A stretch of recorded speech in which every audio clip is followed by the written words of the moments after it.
अस्सलाम वालेकुम dear students, मैं हूं राजा दिशान और आपको खुशामदीद है एक नए एजुकेशन जर्नी पे। Chapter 10 of chemistry, environmental chemistry. सोचो ज़रा, जिस हवा में हम रोज़ाना सांस लेते हैं ये असल में होती क्या है? कौन सी चीज़ें हैं जो हमें ज़िंदा रखती हैं, वेदर को कंट्रोल करती हैं और हमें सूरज की तेज़ शुआओं से प्रोटेक्ट करती हैं? आज की इस वीडियो में हम एक्सप्लोर करेंगे एक इनविजिबल लेकिन पावरफुल मिक्सचर जिसको हम कहते हैं एटमॉस्फेयर। तो तैयार हो जाइए, क्योंकि आज हम देखेंगे कि हवा में छुपी हुई ये गैसें कैसे बनाती हैं हमारी दुनिया को रहने के लायक।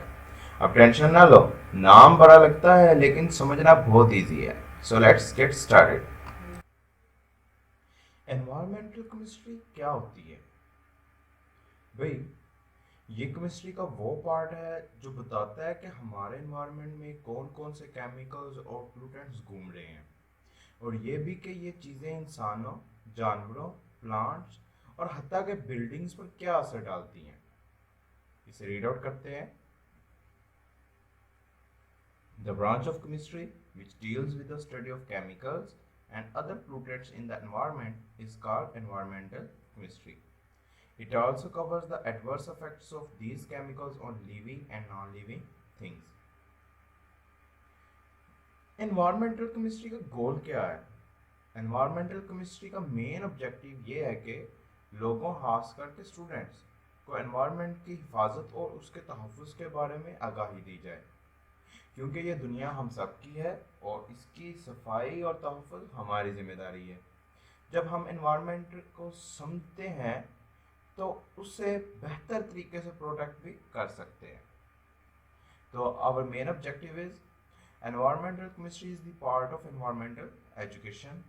The main objective of environmental chemistry is to enlighten the people, especially students, about the importance of protection and conservation of our environment.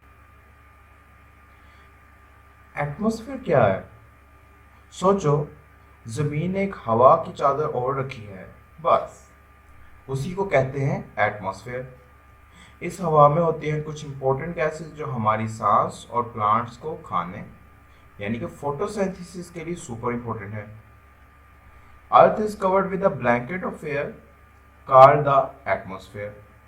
कि ज़मीन ने एक हवा की चादर से ज़मीन कवर है जिसको हम एटमॉस्फेयर कहते हैं, which is made up of several layers of gases जो हवा की कई तहों पर मुश्तमिल होती है। Air is essential for life on earth. हवा ज़मीन पर ज़िंदगी के लिए बहुत ज़रूरी है। It contains more nitrogen than any other gas. इसमें जो नाइट्रोजन है वो सबसे ज़्यादा मिकदार में होती है। हवा ना हो तो हम सांस नहीं ले सकते और पौधे खाना भी नहीं बना सकते। कंपोनेंट्स कंपोनेंट्स ऑफ एटमॉस्फेयर टूटे फूटे में समझते हैं। ये दो कैटेगरीज में होते हैं। मेजर यानी जो गैसेस ज़्यादा मिकदार में होती हैं, और माइनर जो कम मिकदार में होती हैं लेकिन स्टिल इंपॉर्टेंट है। मेजर कंस्टिट्यूएंट्स, मेजर गैसेस होती हैं big boys of the atmosphere. सबसे ज़्यादा मिकदार में पाई जाती है नाइट्रोजन 78%, साइलेंट वर्कर है लेकिन बहुत ज़्यादा ज़रूरी। ऑक्सीजन 21% पाई जाती है और ये सांस का सोर्स है। आर्गन 0.934%, थोड़ी mysterious type of noble gas. इसके बाद माइनर कंस्टिट्यूएंट्स, छोटी टीम लेकिन पावरफुल। कार्बन डाइऑक्साइड 0.04% है और ये प्लांट्स की जान है, क्योंकि प्लांट्स इसको यूज करके फोटोसिंथेसिस में अपनी खुराक बनाते हैं। Noble gases around 1%, fancy gases like neon, helium, etc. Water vapours, पानी के बहारात, इनका सीन ह्यूमिडिटी पे डिपेंड करता है, कभी ज़्यादा कभी कम। गैसेस का मूड कभी कभी चेंज भी होता है। हवा में गैसेस की मिकदार थोड़ी थोड़ी बदलती रहती है, जगह बदलने से, सीजन चेंज होने से और रात दिन के हिसाब से चेंज होती रहती है, जैसे ह्यूमंस का मूड चेंज होता है। The amount of gases in the air changes slightly depending on the location, season and time of day. देखते हैं कि हमने आज की वीडियो में कौन से इंपॉर्टेंट शॉर्ट क्वेश्चंस कवर किए।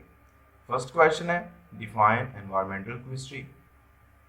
एनवायरमेंटल केमिस्ट्री क्या है उसकी डेफिनेशन लिखें। सेकंड क्वेश्चन आपकी एक्सरसाइज में भी मौजूद है, what is the main objective of environmental education, के एनवायरमेंटल एजुकेशन का सबसे बड़ा मेन ऑब्जेक्टिव क्या है। थर्ड क्वेश्चन है, what do you mean by atmosphere, atmosphere के बारे में आप क्या जानते हैं।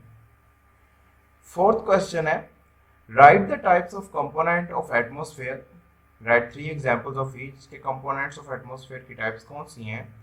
दोनों की 3 मिसालें भी आपने लिखनी होंगी। तो दोस्तों ये था हमारा पहला topic, components of atmosphere, full of air gases और नॉलेज। अगली वीडियो में हम एक्सप्लोर करेंगे पोल्यूशन और उसके dangerous effect. Don't forget to like, share and subscribe ताकि नॉलेज का ये सफ़र मज़ीद इंटरेस्टिंग बन सके। मैं हूँ राजा शान और ये था केमिस्ट्री विद थोड़ा फन। मिलते हैं नेक्स्ट वीडियो में। अल्लाह हाफिज़।